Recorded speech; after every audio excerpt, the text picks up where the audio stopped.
Bonne année à tous. Bonsoir Guy. Bonsoir Panel qui se voit encore acheter du papier de toilette aux 2,5 tonnes. Et bonsoir spécial à toi, le vétéran qui préférerait faire de la prison militaire plutôt que d'attendre la fin de la pandémie. Ici Sergent Steve pour David le soir.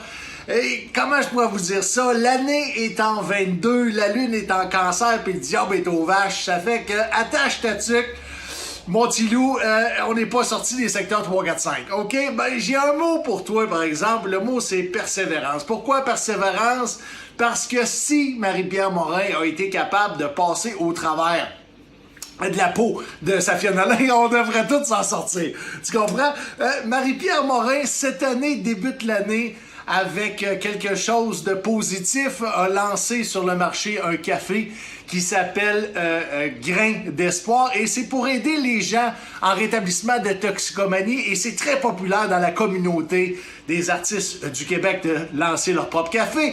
J'ai entendu ce matin que Joël Legendre avait lancé son café aussi au parc Marie-Victorin et lui avait appelé ça Graine d'espoir. Je ne sais pas si c'est parce qu'il était tanné de se faire demander torréfaction enfoncée, mais stay cute. Anyway, ce que je veux dire, c'est que son pitch publicitaire est plus grand que son entreprise, parce que c'est clair que toutes les graines étaient manipulées à la main.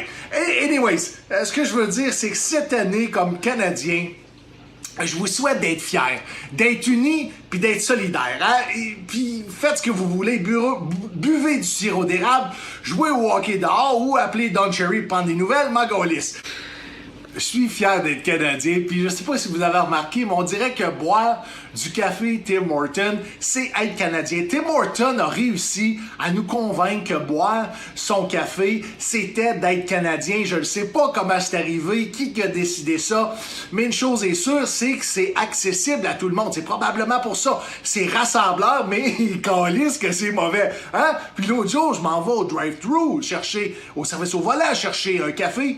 Tim Hortons, parce que je suis Canadien. Mais j'ai vu que Tim Hortons avait lancé une grande campagne publicitaire hein, avec Justin Bieber. Ils ont dépensé des millions pour la campagne publicitaire. Y a-tu juste moi qui pense qu'il aurait pu prendre la moitié de cet argent-là pour améliorer le café? Ça aurait fait un meilleur pitch de vente. T'sais, le café Tim Hortons est tellement mauvais pour te faire comprendre. Même le joueur de hockey Tim Hortons a choisi d'aller jouer pour les Maple Leafs de Toronto parce que la défaite était moins amère que son café. Pour que tu comprennes également, boire un café Tim Hortons, c'est comme fourrer son ex. Tu sais que ça va être facile, ça va faire la job, mais à la fin, tu vas en laisser un petit peu dedans. Et reste là-dessus. J'ai compris une chose, mon Guy, si être Canadien, c'est boire du café, je peux-tu penser que tous les Canadiens ont déjà pogné la COVID puis ont perdu tout leur sens? Sur ce, café-style-pot.ca.